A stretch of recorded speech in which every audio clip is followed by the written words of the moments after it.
በጌታችን በመድኃኒታችን በኢየሱስ ክርስቶስ ስም ሰላም፣ ጸጋ፣ ፍቅር፣ አንድነት በያላችሁበት ሁሉ ይሁንላችሁ እያልሁ መልካሙን ሁሉ እየተመኘሁ የእግዚአብሔር ልጆች እንደምን አላችሁ? እንደምን ሰነበታችሁ? ክብር ለአምላካችን፣ ክብር ለአባታችን ለእግዚአብሔር ይሁን።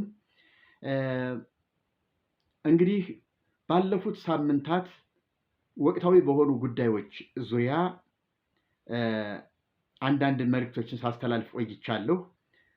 ዝክረ ኒቅያ ምን ይጠበቃል፣ ምን ያመጣ ይሆን የሚል ከስብሰባው በፊትና በስብሰባው ጊዜ የተነሱ ሀሳቦችን አንዴና ሁለቴ ለማስተላለፍ ሞክሬያለሁ። በዚሁ በቃና ተዋሕዶ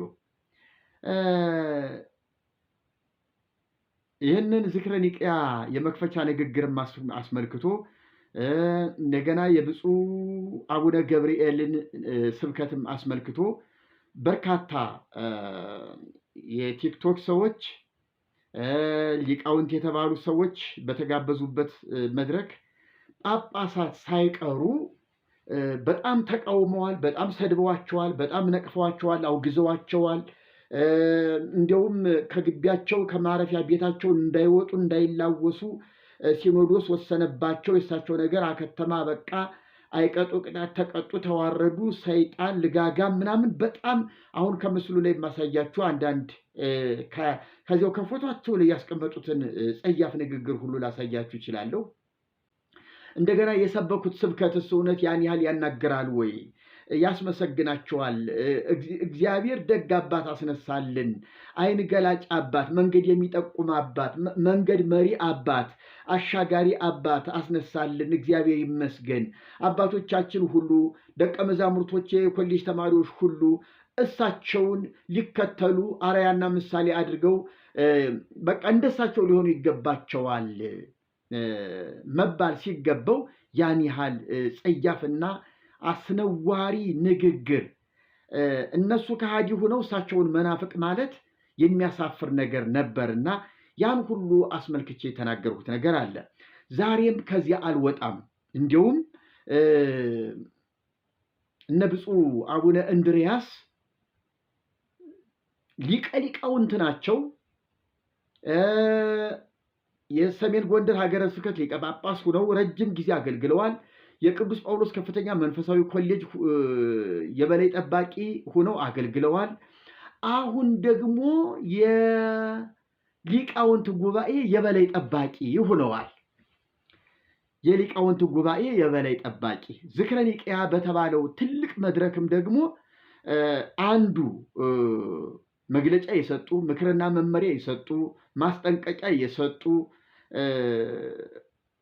ተጋባዥ ትልቅ እንግዳም ሆነው ተገኝተዋልና የእሳቸው ንግግርና የአቡነ ገብርኤል ንግግር ሲነጻጸር ከሃዲው ማን ነው? መናፍቁ ማን ነው? እንዲያው ለቤተ ክርስቲያኒቱ ሕልውና ደህንነት ተቆርቋሪስ ማን ነው? እውነት እኒህ ሰውዬ ማን ናቸው ብዬ በጣም ቁጡ ሁኜ ተበሳጭቼ ማለት እችላለሁ።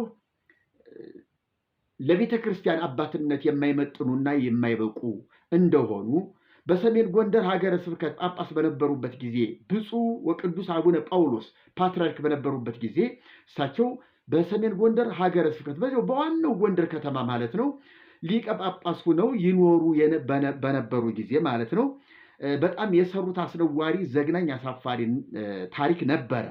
ያን ሁሉ አውቀዋለሁ፣ መረጃው አለኝ ብዬ ስል ብዙዎቻችሁ አንተ ውሸታም፣ አንተ አጭበርባሪ፣ አንተ ትልቅ አባት የማታከብር ብዙዎች በማለት ብዙዎቻችሁ የማይገባ ንግግር ተናግረዋችኋል። የለህም አውጠው፣ ወንድ ከሆነ እኔው አውጠው ሁሉ ስልክ እየደወላችሁ የእሳቸውን ቅድስናና ጽድቅ በቃ ይፋ ለማድረግ የኔን ሐሰተኝነት ለማጋለጥ ምንም እንደሌለኝና በውሸት እንደተናገርኩት አድርጋችሁ የፎከራችሁ የዛታችሁ አላችሁ።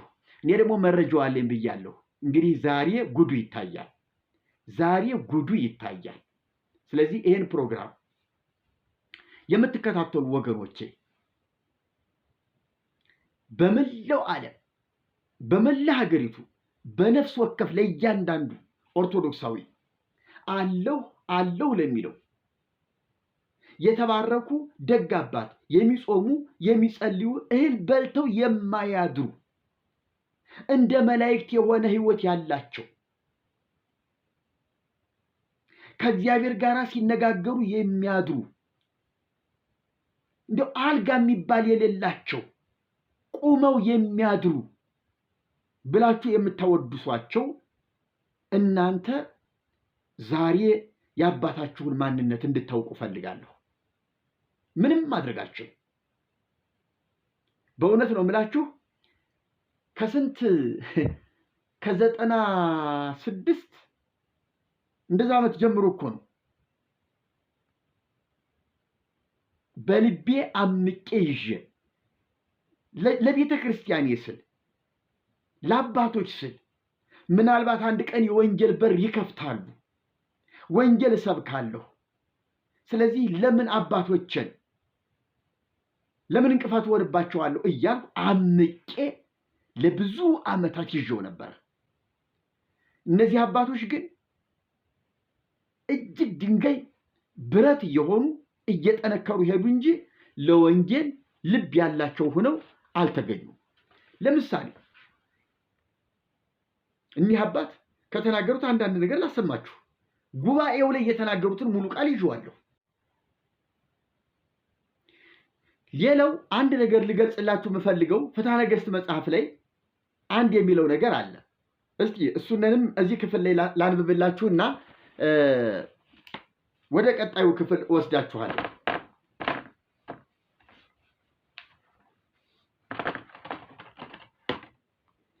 ፍትሐ ነገሥት በእንተ ኩነኔ ሰረቅት ስጋዊ ወመንፈሳዊ 49ኛ አንቀጽ ስለ ሌቦች ስጋዊና መንፈሳዊ ቅጣት ይናገራል። ስለ ሌቦች ስጋዊና መንፈሳዊ ቅጣት ይናገራል። ልብ በሉ፣ ፍትሐ ነገሥት ነው ይሄ። ፍትሐ ነገሥት ምን ይላል? ቁጥር 1762 ላይ ይሄ የታተመው በ1992 ዓመተ ምህረት ነው።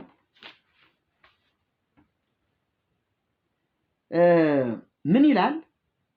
መጀመሪያው በቀን ወይም በሌሊት ከቤተ መቅደስ ገብቶ፣ ልብ በሉ፣ በቀን ወይም በሌሊት ከቤተ መቅደስ ገብቶ በውስጧ ካለው ማናቸውንም የወሰደ ቢኖር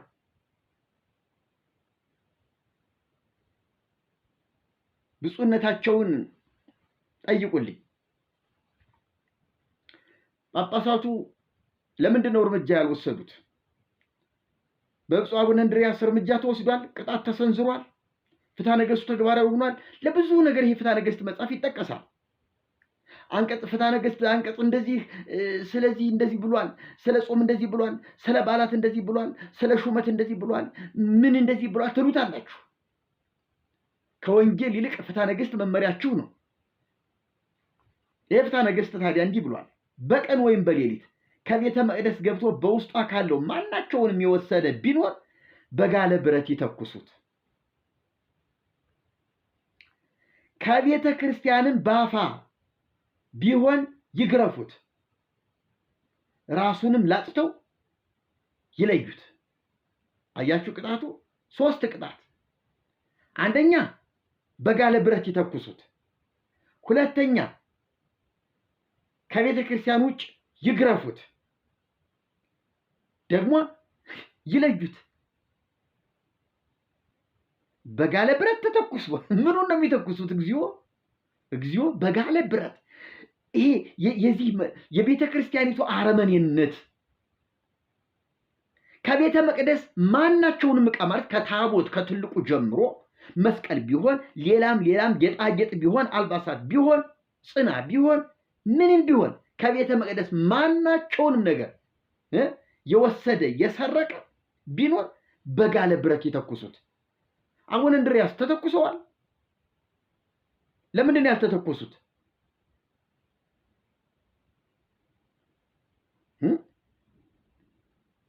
ተገርፈዋል። ከቤተ ክርስቲያን ተለይተዋል።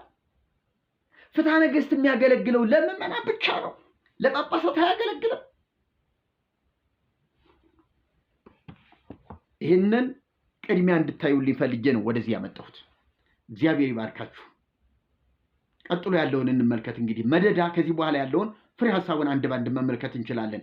ይህ እንደ መግቢያ ነው ወደ ዋናው ወደ ጳጳሱ የጽላትና የታቦት የስጦታ ውንብድና ቀጥሎ ያለው ይመጣላችኋል። ለምሳሌ እኒህ አባት ከተናገሩት አንዳንድ ነገር ላሰማችሁ። ጉባኤው ላይ የተናገሩትን ሙሉ ቃል ይዤዋለሁ። ጉባኤው ላይ የተናገሩት ከፎቷቸው ላይ የተቀመጠው ከምስላቸው ላይ በጽሁፍ የተቀመጠ ጭምር ነው ማነብላችሁ። ህገወጥ ስብከት የተጻፈው ካፋቸው የወጣው ቃል ነው። ካፋቸው የወጣው ቃል ነው የተጻፈው። ህገወጥ ስብከት ቃል በቃል የተጠቀሙት የብፁዕ አቡነ ገብርኤል ንግግር ህገወጥ ስብከት ተብሏል። እስቲ የአቡነ ገብርኤልን ስብከት እዚህ ላይ ጣልቃ አስገብቼ ላሰማችሁና ይህንን የእሳቸውን ንግግር ከዚያ ቀጥዬ አቀርበዋለሁ። እውነት ህገወጥ ያስብላል ወይ? እኒህ አባት እውነት እንደዛ የሚባሉበት ስብከት ነው ወይ የሰበኩት?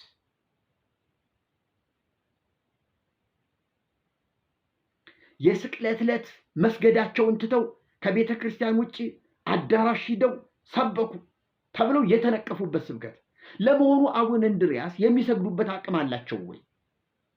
ቤተ ክርስቲያን ሂደው ሲሰግዱ ውለዋል ወይ?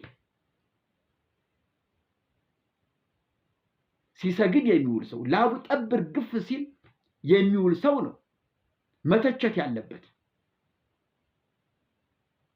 ቁሞ የሚያይ ሰው ሊተችም ሊነቅፍም አይገባው።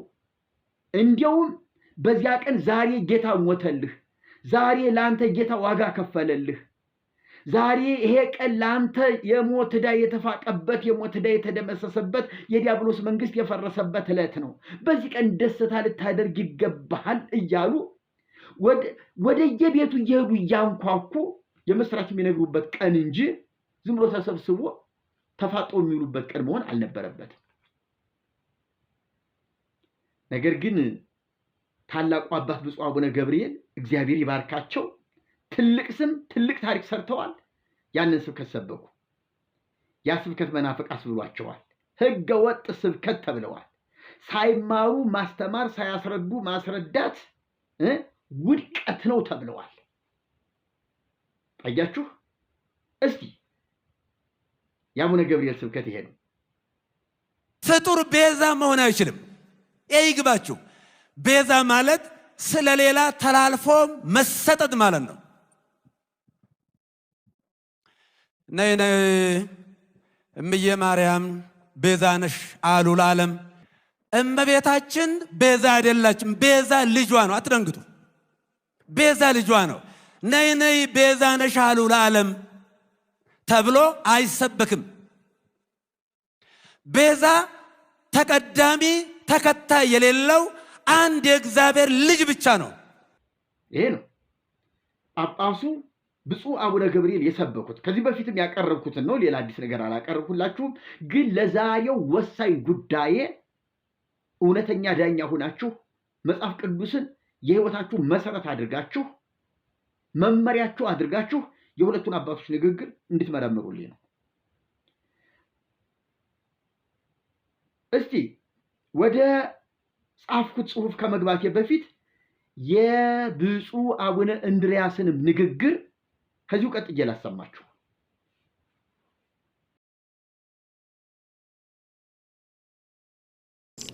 ማርያም ቤዛዊት አትባልም የሚለው አነጋገር ዓለም እየተነጋገረበት ነው።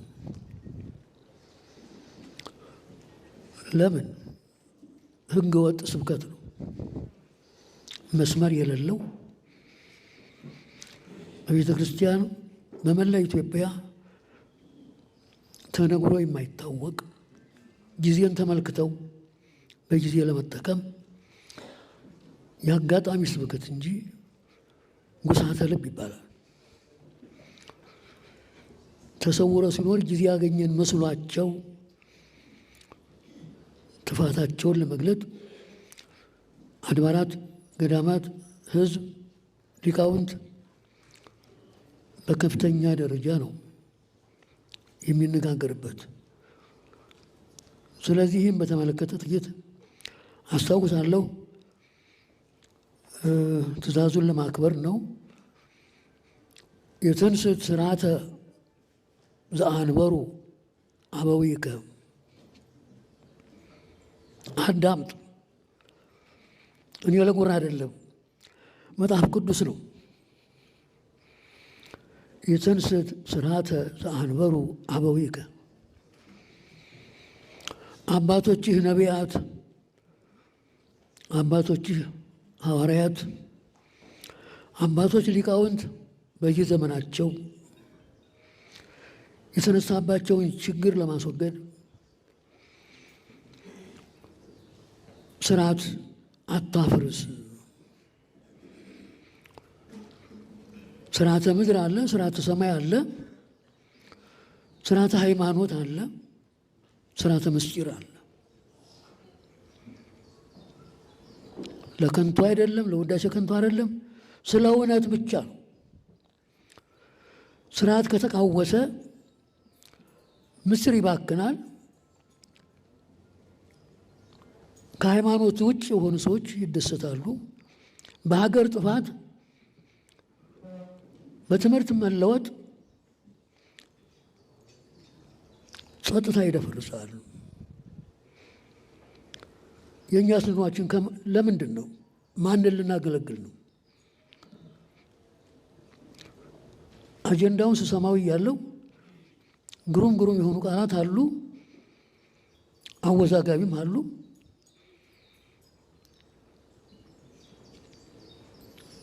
የአነጋገር ስህተት መስለው የሚታዩ በሊቃውንት ደረጃ ተሰምተዋል።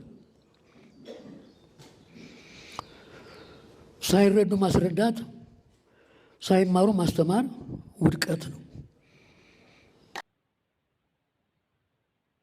ይሄ ነው ብፁዕ አቡነ እንድርያስ የተባሉት አባት የሊቃውንት ጉባኤው የበላይ ጠባቂ። ተመልከቱ እንግዲህ ሊቀ ሊቃውንት ናቸው። በስም ደረጃ ሊቀ ሊቃውንት፣ የሊቃውንቶች ሁሉ ሊቅ ናቸው።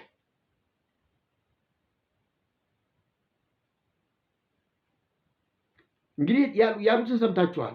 ከፎቷቸው ላይ የተጻፈውን ጽሑፍም አይታችኋል። ከአንደበታቸው የወጣው ቃልም ሰምታችኋል።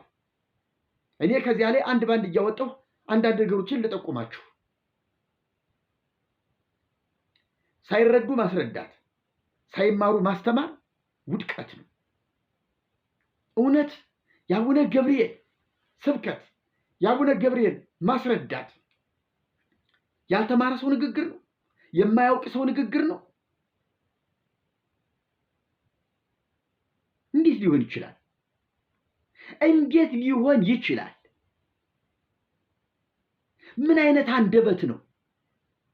እሳቸውን የተቸ ምን አይነት አንደበት ነው እንዴ? ያሸማቅቃል እኮ። በጳጳስ ደረጃ የአቡነ ገብርኤልን ትምህርት መተቸት፣ መቃወም በጣም ያሳፍራል። በጣም ያሳፍራል፣ ያሸማቅቃል።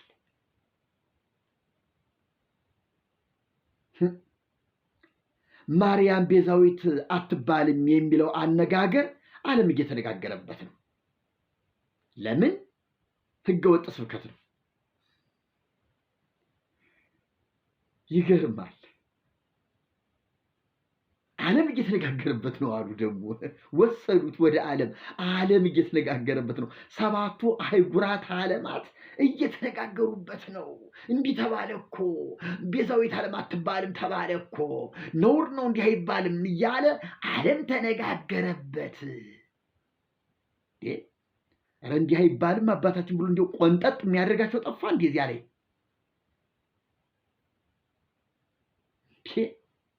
በጣም ይዘገንናል። ህገወጥ ስብከት ነው እና የዓለም ቤዛ ናት። ወይ አለማፈር ወይ አለማፈር። መስመር የሌለው በመላ ኢትዮጵያ ተደርጎ የማይታወቅ ጊዜን ተጠቅመው በጊዜ ለመጠቀም ያጋጣሚ ስብከት እንጂ የለመዷት እርሶችን ይናገሩ። የአቡነ ገብርኤል ስብከት ከጊዜ ጋር ከወቅት ጋር ከምንም ጋር የሚያያዝ አይደለም። ጊዜ አገኘው ብለው አምቀው ይዘውት የቆዩት ንግግር አይደለም አሁን የተናገሩት። ይሄ እኮ ግልጽ እኮ ነው። ጊዜ ተጠቅመው ይባላል እንዴ? አሁን የኢየሱስ ክርስቶስን ቤዛነት ለመስበክ በጊዜውም አለጊዜውም ስበክ ነው እኮ የተባለው። ጊዜ የማይገድበው ስብከት ነው የሰበኩት እሳቸው።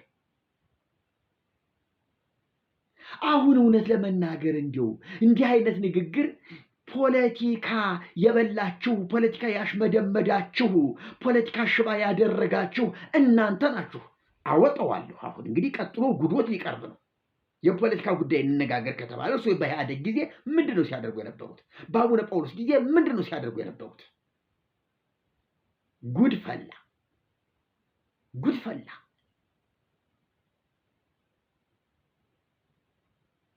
ጊዜ የማያውቁት እርስዎ፣ ፖለቲካ የማያውቁት እርስዎ፣ ጠንቋይ ፍለጋ የማይሄዱት እርስዎ አሁን እርስዎ በእውነት ለመናገር አይ አሁን ጊዜው አይደለም ቁጭ እንበል ብለው የሚሉበት ጊዜ ነው። ሰይፍ ከበላ ይብላዎት እንጂ እሳት ከበላ ይብላዎት እንጂ የጌታዎትን ወንጌል ተሸክመው የሚወጡበት ጊዜ አይደለም እንዴ? እርስዎ ጊዜ ይሄን ሊያሳዩ የሚገባውት ጊዜ አይደለም፣ ጊዜ አይደለም አሁን ጊዜ። እና መቼ ነው የእርስዎ ጊዜ? ደግሞ መቼ ነው? ሌላ ጊዜ እንጠብቅ? ቤተክርስቲያን ይህን ነው መስበክ ያለባት። በጊዜ ነው የምትጠቀሙት ማለት ነው። ወይ ውርደት፣ ወይ ቅሌት፣ ወይ ሞት። እንደርሶማ የሞተ የለም። መልኮትን ሲያዩት እውነት ለመናገር የጸሎት አባት ፍጹም ባይታዊ ደግ፣ ግን ህይወቱ መራራ ነው። በጣም ያሳፍራል፣ ይዘገንናል። በጊዜ ለመጠቀም ያጋጣሚ ደግሞ ይላታል። ያጋጣሚ ያሉት የኢየሱስ ክርስቶስ ቤዛነት መስበክ ያጋጣሚ ነው እንዴ? ጊዜ ወለድ ነው እንዴ? ከሐዋርያት የተቀበሉት ከራሱ ከጌታ የተቀበሉት የሰሙት አይደል እንዴ? ይሄ የጊዜ ስብከት ይባላል። እንደ እውነት ለመናገር እኒህ ሰውዬ ኦሮሞ ቢሆኑ የኦሮሞ መንግስት ቢሆን ስለ ኦሮሞ መንግስት ስለ ኦሮሞ ፖለቲካ ቢናገሩ የኦሮሞ አቡነ ጳውሎስ እንዲህ ብለው ነበር። ኢህአዴግ ወደ ስልጣን እንደመጣ አካባቢ የትግራይ ህዝብ ሆይ ፀሐይ ወጣልህ ብለዋል። ትግራይ ሄደው አክሱም በዓል ሊያከብሩ ሰምተናል። የትግራይ ህዝብ ሆይ አሁን ፀሐይ ወጥቶልሃል ሩጥ ነው ያሉት አቡነ ጳውሎስ። ጊዜን መጠቀም ማለት ይሄ ነው። ጊዜን ተጠቅሞ መናገር ማለት ይሄ ነው።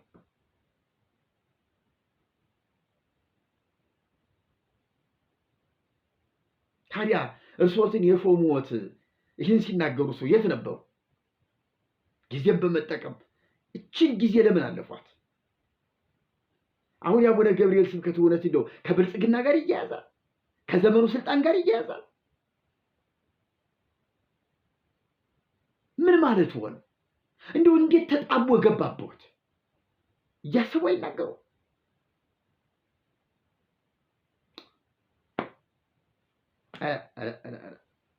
ሙተዋል። ጉሳተ ልብ ይባላል አሉ። የአቡነ ገብርኤልን ስብከት ጉሳተ ልብ ማለት ዝም ብሎ የተገሳ ልክ እህል በልተው ይሄ ሲያገሱ ዝም ብሎ ድንገት አስፍቆ የሚያስገሳል።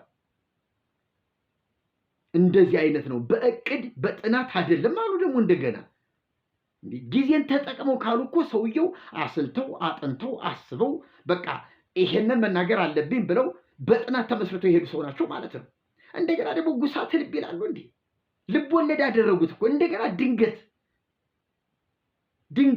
ድንገት ብሎ አምልጦ የወጣ ቃል አስመሰሉት እኮ። የሚናገሩትን አያውቁም እንዴ?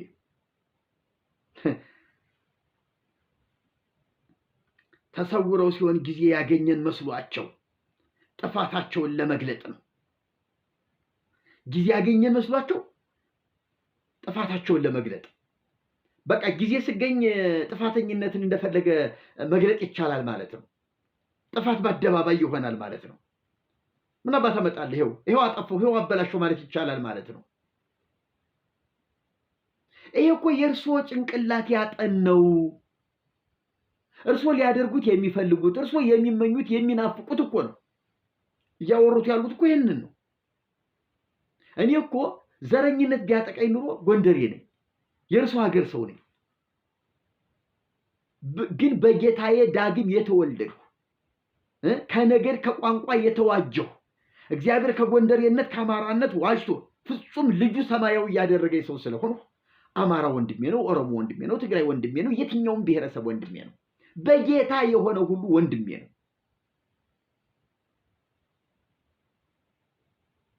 ይሄ ነው ጥሪ። እርስዎ ግን በቃ ያሰላሉ ማለት ነው። እንዴት ሰው ከጵጵስና ማዕረግ ደርሶ? ከጵጵስና በላይ እኮ እግዚአብሔር ነው። ከእግዚአብሔር በታች እናንተ ናችሁ።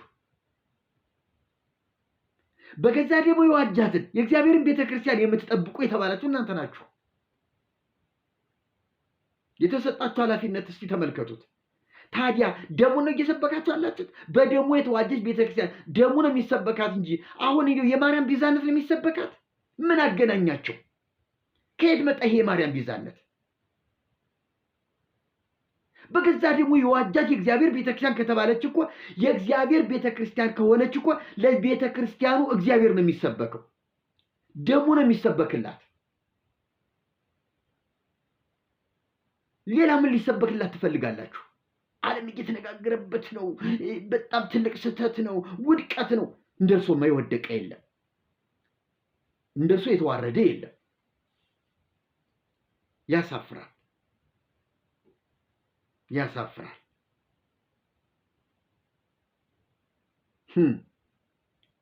አድባራት፣ ገዳማት፣ ህዝብ፣ ሊቃውንት በከፍተኛ ደረጃ ነው የሚነጋገሩበት። ቤት ዝም ብለው ይፈጥሩታል፣ ዝም ብለው ያወሩታል። እንደው ከእርሶ ይሄ አይጠበቅም ነበር። ሊቀ ሊቃውንት አይደሉ? የሊቃውንት ጉባኤ የበላይ ጠባቂ አይደሉ? የሊቃውንቱ ሀገር የጎንደር ሊቀ ጳጳስ አይደሉ? የየንታ መንክር ተማሪ የንታ መንክርን የተኩ የአራተኛው ሊቅ ልጅ አይደሉ? ከእርሶ ይሄ ይጠበቃል? ከባድ ነው፣ ከባድ ነው። ስለዚህ ይህን በተመለከተ ጥቂት አስታውሳለሁኝ። ትእዛዝን ለማክበር ነው አሉና እንደው ትእዛዝ ተጋብዘው ትእዛዝ ለማክበር ተነስተው ሊናገሩ ነው ማለት ነው። ከዚያ ቀጥለው አንድ መጽሐፍ ቅዱሳዊ ጥቅስ ከጥበብ መጻሕፍት ውስጥ ኢትንስት ስርዓተ ዘአንበሮ አበዊከ ብለው ጥቅስ ጠቀሱ። ኢትንስት ስርዓተ ዘአንበሮ አበዊከ፣ አባቶችህ ያስቀመጡትን ስርዓት አታፍርስ። ጥሩ ነው ጥቅሱ፣ መጽሐፍ ቅዱሳዊ ነው ጥቅሱ። ግን ኢትንስት ስርዓተ አበዊከ እኮ ለዶክትሪን፣ ለዶግማ፣ ለስርዓተ ቤተክርስቲያን አይደለም። እስራኤላውያን ርስት ሲካፈሉ ይሄ ድንበርህ የነገደ ይሳኮር ከነገደ ንፍታሌም፣ ነገደ ንፍታሌም ከነገደ ይሁዳ፣ ነገደ ይሁዳ ከነገደ ዛብሎን፣ ነገደ እየተባሉ 12ቱ ነገድ በድንበር ሲከፋፈሉ አንዱ አንዱን ጥሶ እንዳያልፍ እነ ኢያሱ ያስቀመጡትን ስርዓት፣ እነ ካሌብ ያስቀመጡትን ስርዓት አታፍርስ ተብሎ የተነገረ ነው እንጂ እንደው ተጠምዞ ያለ ቦታው እዚህ መጥቶ እንዲለጠፍ አልነበረ። እሺ እንደው ለንጽጽር ተቀራራቢነት ሐሳብ አለው። እነዚያ ለስጋው ያደረጉት እኛ ለመንፈሳዊ እናድርገው ብለው ቢጠቅሱት እንኳን ለእርሱ ሐሳብ ደጋፊ አይደለም። የእርሶትን ሐሳብ የሚያፈርስ ነው። ነቢያት፣ ሐዋርያት፣ ጌታችን፣ ቀደምት አባቶች ያስቀመጡትን የቤዛነት ትምህርት፣ የወንጌል ትምህርት የሚያጸና ነው እንጂ እንደው ይሄ የጠቀሱት ጥቅስ እንኳን ይብራራ ቢባል ለእርሶ ድጋፍ የሚሆን አይደለም።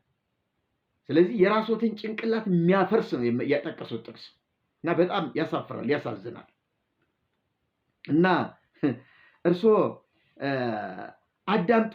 እኔ ለጉራ አይደለም፣ መጽሐፍ ቅዱስ ነው፣ ለጉራ አይደለም። ይሄን የጠቀስኩት እኔ ልመሰገንበት ሊቀ ሊቃውንቱ ጀግናው አቤት የተማሩት አቤት መማር ልባል አይደለም መጽሐፍ ነው ያለው ብለው ደግሞ ራስዎትን ወደ ሊቅነት ከፍታ አውጥተው ለመደበቅ ደግሞ ራስዎትን ሰብከው እኮ ነው ሰብከው ራስዎትን ሊደብቁ ይሞክራሉ። እኔ እንዴት አድርጌ ራስዎትን እንደምገልጥዎት እኔ አይገባኝም። እኔ ይህን ሁሉ የምናገረው አባቶችን የመተቸት አባዜ አድሮብኝ ሳይሆን ጸረ ወንጌልነታችሁ የበለጠ እንዲጋለጥ ስለፈለኩ ነው። ጸረ ወንጌልነታችሁ ስርዓት ተሰርቷል፣ ስርዓት ቆሟል። ምናልባት እንግዲህ ስርዓተ ክህነት ነው፣ ስርዓተ ቤተክርስቲያን ነው፣ ስርዓተ ቁርባን፣ ስርዓተ ጥምቀት ነው፣ ስርዓተ ዶግማ፣ ስርዓተ ዶክትሪን ነው። እንግዲህ ሁሉ ተሰርቷል። ስለዚህ ያንን አታፍርስ ነው ያሉት አባቶች ነቢያት፣ አባቶች ሐዋርያት፣ አባቶች ሊቃውንት በየዘመናቸው የተነሳባቸውን ችግር ለመፍታት ስርዓት ሰርተዋል። ስለዚህ አንተ በዚህ ስርዓት ተመላለስ ለማለት ነው ያመጡት። ጥሩ፣ እኔ ባልቀበለውም እርሶ የታቦት ስርዓት ሰርተዋል። ጽላት ብለዋል። ጽላት ሲባርኩ፣ ጽላት በየደብሩ ሲያስገቡ፣ ጽላት ቅዱስ ነው፣ የእግዚአብሔር ስም አለበት፣ ስግደት ይገባዋል፣ ስገዱለት፣ እልል በሉለት፣ ዘምሩለት የሚሉ እርስዎ ነዎት። ጽላቱና እርስዎ ግን እንዴትና እንዴት እንደሆኑ ዛሬ ታምር ሊታይ ነው። ታምር ሊታይ ነው ዛሬ።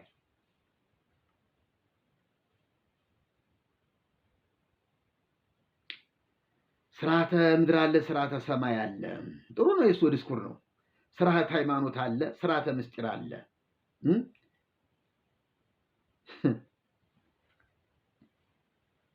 ለከንቱ አይደለም፣ ለውዳሴ ከንቱ አይደለም፣ ስለ እውነት ብቻ። ስርዓት ከተቃወሰ ምስጢር ይባክናል። ከሃይማኖት ውጭ የሆኑ ሰዎች ይደሰታሉ። በሀገር ጥፋት፣ በትምህርት መለወጥ፣ ጸጥታ ይደፈርሳል። የእኛ ስማችን ለምንድን ነው? ማንን ልናገለግል ነው? አጀንዳው ስሰማው አያለሁ። ግሩም ቃላት አሉ፣ አወዛጋቢም አሉ። ያነጋገር ስህተት መስለው የሚታዩ የሊቃውንት ደረጃ ተሰምተዋል። ሳይረዱ ማስረዳት፣ ሳይማሩ ማስተማር ውድቀት ነው። ይህንን ነው እንግዲህ ሊቀ ጳጳሱ የተናገሩት። ጵጵስናቸው ይገባቸዋል አይገባቸውም? እሱንን አሁን ህዝበ ኦርቶዶክስ ነው የሚፈርደው። አንገቱን የሚያስደፈውን ገመነውን ቅሌቱን አሁን ያያል። እኛ የተሻረ ኪዳን ነው። ብሉይ ኪዳን ተሽሯል። ስርዓቱ ፈርሷል። ክህነቱ ፈርሷል። መስዋዕቱ ፈርሷል። ዛሬ ታቦት የሚባል ጽላት የሚባል የለም። መቅደስ የሚባል የለም። መቅደሱ እኛ ነን። ስርዓቱ ሁሉ በህይወታችን በእኛ በአዲሱ ኪዳን ነው እንጂ ያለ የብሉይ ኪዳን ስርዓት ወደ አዲስ ኪዳን አልተሻገረም። ጽላቱ ቀርቷል ብለን ስንል ብላችሁ ከሰማይ ከምድር ተሯሩጣችሁ ክስ መስረታችሁ ፍርድ ቤት ድረስ ያስኬዳችሁን እናንተ ናችሁ። እና እናንተ አከበራችሁት። በእውነት እናንተ ተንቀጠቀጣችሁለት።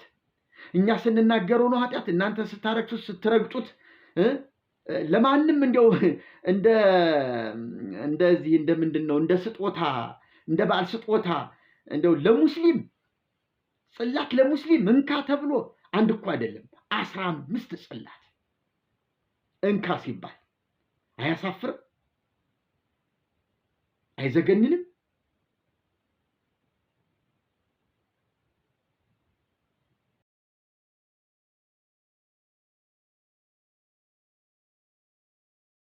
ለማንኛውም የቀድሞ ጳጳስ የዛሬው በጵጵስና ስም የሲኖዶስ አባል ሙስሊም አቡነ እንድርያስ እስልምና የተቀበሉበትን ታሪክ ለሙስሊሞች ለታቦት መሸኛ ከጻፉት ደብዳቤ እንጀምራለን።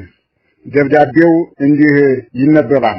ለተከበራችሁ በሰሜን ዙሪያ በጃናሞራ ወረዳ ስር ለምትገኙ ሙስሊሞች ሰላምጌ፣ ጉዳዩ ከአሁን በፊት ስለ ጊዜው ሁኔታና ስለ እኔ ሕይወት መከላከያ መጠባበቂያ አስመልክቶ ለመያዝ መላከ ሰላም ፍሬው ዝናውን መላኬ ይታወቃል። እናንተም ከአቡነ ጳውሎስ እስከ ሀገረ ስብከቱ ያለውን ችግር የነገራችሁኝን ተረድቻለሁ። ተጨማሪም አባ ጳውሎስ በአንዳንድ ሰዎች ላይ ምንም ባላደረግነው ጥፋት ለእኛ ሕይወት በአረብ ሀገር ማስጠፊያ በቅርብ አማካሪዎቻቸው በ1 ሚሊዮን ብር ድምፁ በማይሰማ መሳሪያ የአየር አጋንንት ለማስመታት መዘጋጀታቸውንም ሰምቻለሁ። እናንተም ነግራችሁኛልም። አንደኛ ከላይ ጀምሮ እስከታች ብዙ ጠላት ስለተነሳብኝ፣ ሁለተኛ ስለ ዘመኑ ጦርነት ምክንያት ጭምር ከኔ ጎን እንዳትለዩ በተለያዩ ሁኔታዎች እያልሁኝ እኔም እናንተ የምትሉኝን ትእዛዝ ሁሉ የምፈጽም መሆኔን እየገለጽኩኝ እናንተም ለእኔ መከላከያ የሚጠቅም 15 ጽላት የኮሶ እጽ ከከርሜሎ የሚሰራ መቋሚያ በስር እንድታዘጋጅ ባላችሁኝ መሰረት መላከ ሰላም ፍሬው በአስቸኳይ እንድትፈጽሙልኝ በማለት 2000 ብር ስለሰጠኋቸው እናንተም ይዘው የሚመጡትን በአስቸኳይ እንድትፈጽሙልኝ የእናት አባቴን ስምም በራሴ ጽሑፍ ልኬያለሁ። አያይዞም የምገልጽላችሁ የእናንተን የድካማችሁ ዋጋ ከመላከ ሰላም ፍሬው ጋር በመነጋገር እንድትረከቡ ስል በፓትርያርኩ ለመስራት ያመቻችሁ ዘንድ ስሜን ልኬያለሁ። የአባቴ ስም ብራታ ጥሩነህ ውቤ ሲሆን የእናቴ ስም ወይዘሮ ብርሃኔ አመራ። የጥንት ስሜ ተገኘ፣ የዛሬው አባ እንድርያስ ነው። ግን አደራ ለሌላ ሰው እንዳትሰጡብኝ። እንደምታውቁት ክፉ ዘመን ስለሆነ የምቀኛው ብዛት ጥቂት ባለመሆኑ ወረቀቱ ከእናንተ አልፎ ሌላ እንዳያነበው በእግዚአብሔር አደራ አደራ አደራ። ሸርማ የማይነበር ማህተም አባ እንድርያስ የሰሜን ጎንደር ሀገረ ስብከት ሊቀ ጳጳስ። ቀጥሎ የምንሰማው የስልክ ቃለ ምልልስ መላከ ሰላም ፍሬው ዝናው የተባለው ተላላኪያቸው ከርቷቸው ጠቅላይ ቤተ ክህነት ከቀድሞ ፓትርያርክ አቡነ ጳውሎስ ዘንድ ቀርቦ ለሙስሊሞች የጻፉትን ደብዳቤ አቅርቦ ካጋለጣቸው በኋላ ቀርበው ሲጠየቁ በመካዳቸው ጉዳዩን ይበልጥ ለማረጋገጥ ለጳጳሱ ቅርበት ያላት ቤተልሔም የተባለች ሴት መስላ ከደወለችላቸው ሴት ጋር ያደረጉት ቃለ ምልልስ ነው። በዚህ ቃለ ምልልሳቸው ለመላከ ሰላም ፍሬው ከላኳቸው 15 ታቦታት በተጨማሪ ሚያዝያ 14 ቀን 1999 ዓመተ ምህረት ራሳቸው ጳጳሱ ሌሎች ታቦታትን ወስደው ለሙስሊሞች ማስረከባቸውን፣ ለጥንቆላ በግ ማረዳቸውን፣ ከሀገረ ስብከቱ ውስጥ የሆነ ነገር ማስቀበራቸውን፣ የተቃዋሚዎቻቸው ባለስልጣናትን ፎቶ በጧፍ ማጣጠራቸውን ከራሳቸው ከጳጳሱ ቃል ማረጋገጥ ተችሏል።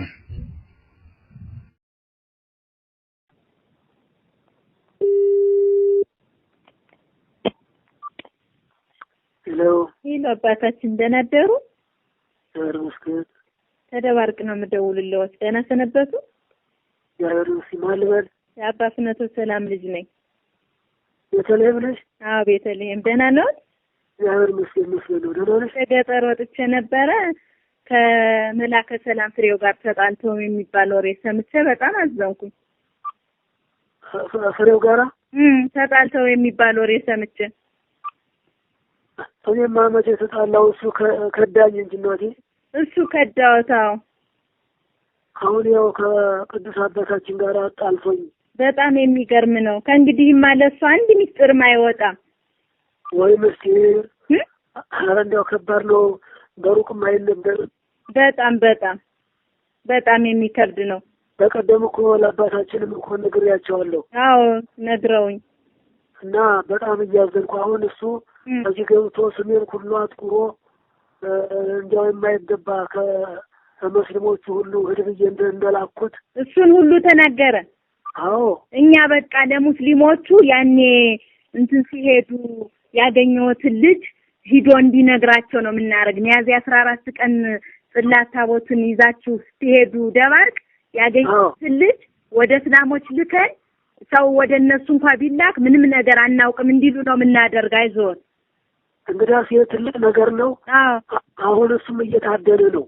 አረ በእውነት ጥሩ ያስይዙትኝ። አዲስ አበባ ላይ ያሉ አዲስ አበባ ነው ያለሁኝ። እንግዳው ለምን ቅዱስ አባታችን የሚባሉት ገብተው ውሸት ነው ሐሰት ነው ለምን አይሉም? ተጨባጭ ነገር ያስፈልጋል። አሁን ሰዎችን አሰባስቤ ልገባ እየጣርኩ ነው። ሰዎችን ሌሎችን ሰዎች አሰባስቤ ለብቻ ልነግራቸው እየተዘጋጀሁ ነው። አዎ ሰዎችን አሰባስበው ለቅዱስ አባታችን ውሸቱን ነው ከእስላሞች አልሄድኩም ይበሉ። ወደ እስላሞች ደግሞ ድንገት እነ ቅዱስ አባታችን አሰባስበው ሰው ቢልኩ እኛ እንዳልኩት ያንን ልጅ ልከን ካዱ እንላቸዋለን። እስላሞችን ያረጉትን ሁሉ እንዳትናገሩ እንላቸዋለን። በጣም ጥሩ ነው። ይሄ ትልቅ እርዳታ ነው። አዎ ብዬ እኮ ነው። እና ለአባታችንም እንደው ንገሪልኝ። እሺ ከዚህ የበለጠም ችግር የለ። አዎ በእውነት ለኔ ብቻ እኮ አይደለም ለአባታችንም ጭምር ነው። ለአባ ፍኖተ ሰላምም ችግር ነው እንጂ ለእርስዎ ብቻም አይደለም። አዎ እንደ በጣም የሚያሳዝን ነገር ነው። በጣም ያሳዝናል። እሱን አምነው ይህን ሁሉ ሚስጥር ነግረውት ያን የበጉን ሁሉ ሳያወጣው ይቀራን ብለው ነው። ምን የቀረው ነገር የለም። አዎ ያ ፎቶ የተቃጠለውን ሁሉ ሳያወጣው አይቀርም። ያው ያወጣዋል። ደግሞ ያ ሀገረ ስብከቱም ይቀበር ተብሎ የተቀበረ ነገር አለ። ሀገረ ስብከቱ የተቀበረውን ነገርም ሳያወጣው አይቀርም ብሏል አሉ ተናግሮታል።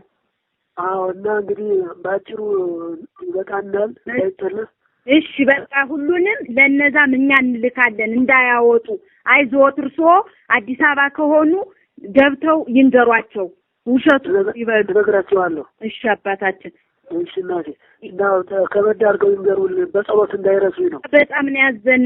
በደንብ ነው የምነግራቸው። እሺ እሺ አባታችን እደውላለሁ። እሺ እሺ ደህና ይዋሉ። አሜን። ሰላም ወይ። አሜን።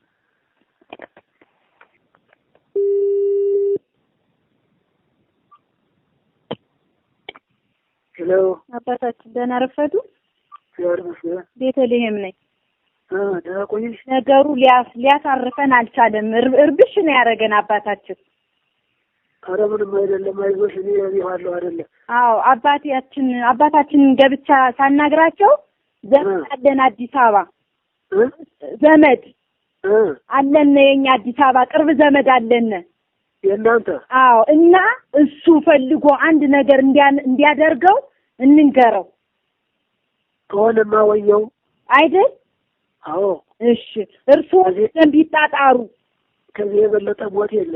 አዎ ከዚህ የበለጠ ምን ሞት አለ? እና ይኸውልዎት መስከረም መጥተው ሳሉ የታረደውን በግ የአቡነ ጳውሎስን የሌሎች ጳጳሳን እንዲሁም የሌሎች ሰራተኞችን በጠዋቱ ነው የተቃጠለውን ፎቶና የሰዎች ስም ዝርዝር የተቃጠለውን ሁሉ ስለአጋለጠ መጥተው ቢነግሩን እኛ እናወጣም። እርስዎም ይካዱ።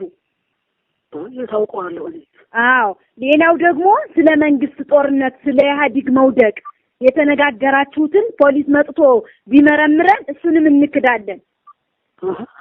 ራስ አይደለም እንዴ? አዎ ቢመጡብን ብየወት እኮ ነው። በምስልም ይያዝ ነው። አዎ ድንገት አውጥቶት ከሆነ ለመጠንቀቅ ያህል እኮ ነው የምነግረውት።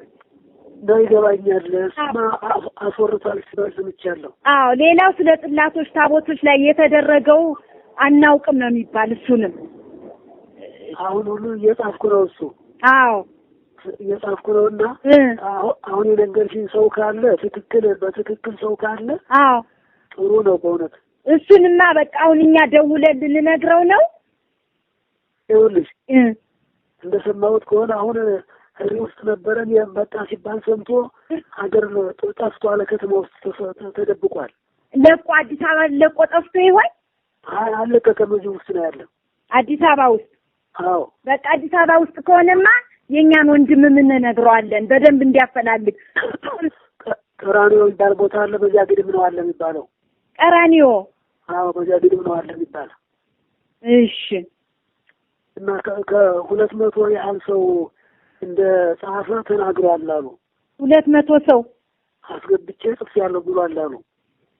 ምኑን ነው 200 ሰው አስገብቼ? አሁን ከምትይው ጋር ከተቃጠለው። አረ ከተቃጠለው? አዎ ሰምቻለሁ። አሁን ተነግሮኝ ነው። የሚገርም ነው። ይሄን ሁሉ ተናግሯል። እኔ ራሴ አላውቅም፣ ግን እሱ ተናገረ ተብሎ ሲወራ ሰማሁኝ። እሺ አሁን ከአባ ፍኖተ ሰላምም ገብቼ ይህን ሳናግራቸው በጣም ነው የተናደዱ። እሳቸውም ወደ እስላሞችም ሰው እየፈለግን ነው። መቼም መንግስትና አቡነ ጳውሎስ ማያረጉት ነገር የለም። ወደ እስላሞች ከላኩ ድንገት ብሎ ሰው እየፈለግን ነው ልንልክ ወደዛ። ጥሩ ነው ጥሩ ነው ጥሩ ነው። አዎ እርስዎ ግን መካድ ነው ያለበት። ድንገት የኛን ሁሉ የኛ ጉዳይ ሁሉ ስለሆነ ነው አባታችን ይቅርታ። ምንም ችግር የለም። እንዳይጠለፍ። እሺ አባቴ እሺ አባቴ አይጠለፍም። እኔ ለብቻዬ ሆኜ ነው ማወራዎት እኮ። እርስዎ ጋር ሰው አለ እንዴ? እኔ የለም፣ ግን ይሄንቱን ራሱ መሳሪያው ያሰጋል። አረ እሺ አባቴ እሺ በቃ ይካዱ። እኛ አሁን አዲስ አበባ ማስልከን እሱን እንዲያፈላልግ ነው የምናረግ። እሱ ጥሩ ነው። አዎ ይሄ ማስመጥላቸው ነው አባ ፍኖተ ሰላም። እንግዲህ ለምሱ ጥሩ ነው እና አሁን ይወጣል። በሌላ ጊዜ ገጠር ሲወጣ እንጫወታለን። እሺ አባቴ ደህና ይዋሉ። አሜን። በጣም በጣም በጣም ነውር ነው። በጣም ነውር ነው።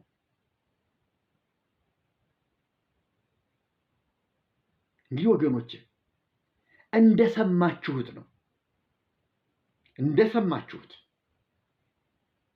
ጳጳሱ ይሄን ይመስላሉ። ስለዚህ እኔ ካሁን በኋላ እኔ ደግሜ እላለሁ ስለ ጽላት ስለ ታቦት ከብፁዕ አቡነ እንድርያስ በተማርኩት መሰረት አሁን እኔ መጽሐፍ ቅዱስ ሽሮታል እንትን ብሎታል አስቀርቶታል የሚለው አይደለም። ለእኔ በአሁኑ ሰዓት ስለ ጽላት ውርደት ስለ ጽላት ከንቱነት እኔ ከአቡነ እንድርያስ ተምሬያለሁ። አባቴ ብፁዕ አቡነ እንድርያስ እድሜ ይስጥዎት ጸጋ ይብዛልዎት ታቦትን እንዲህ አርክሰው እንዲህ አዋርደው እንዲህ ጉድ ሰርተው ያሳዩኝ ጀግና አባት። ከዚህ በኋላ አቡነ እንድርያስን የከሰሰ ቤተ ክህነት ነው እንጂ እኔን ቀጥሎ ሁለተኛ ተከሳሽ ሊያደርገኝ የሚችል አቡነ እንድርያስን በጉያው ይዞ ጽጌ ከአቡነ እንድርያስ ሰምቶ ታቦታችን አዋረደ የሚለኝ ማንም ሊኖር አይችልም። እንግዲህ በምን ትከሱኛላችሁ? በምን? ይሄ እኮ ውርደት ነው።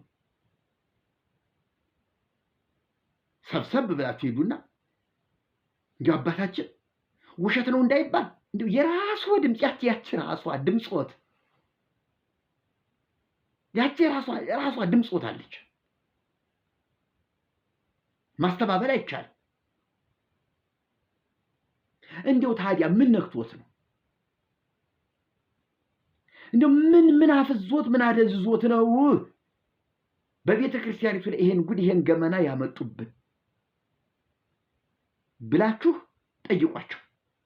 አለበለዚያም እሳቸው የጣሉትን ታቦትና ጽላት እኔ እንግዲህ ከዚህ በኋላ አሸክመዋለሁ እንዴ ምን በወጣኝ ብላችሁ ካህናቱን ብትሆኑ ዲያቆናት ብትሆኑ ምዕመናን ብትሆኑ አምልጡ። እንዲያው እንነግድበት እንብላበት ግድ የለም ባይጠቅምም እንዲያው ለሆዳችን ደህና ችሎናል እምትሉ ከሆነ ደግሞ ምዕመናን ኦርቶዶክሳውያን ባካችሁ አምልጡ። እነሱ ለሆዳቸው ለቢዝነሳቸው ከሆነ እናንተ ለነፍሳችሁ ቤዛችሁን ፈልጉ፣ መድኃኒታችሁን ፈልጉ። አቡነ ገብርኤልን ፈልጉና ያንን ስብከት ይድገሙልን በሏቸው። አቡነ በርናባስን እባክዎትን ከአቡነ ገብርኤል ጋር እጅ ለእጅ ተያይዛችሁ የሕይወትን ቃል ስበኩልን በሏቸው።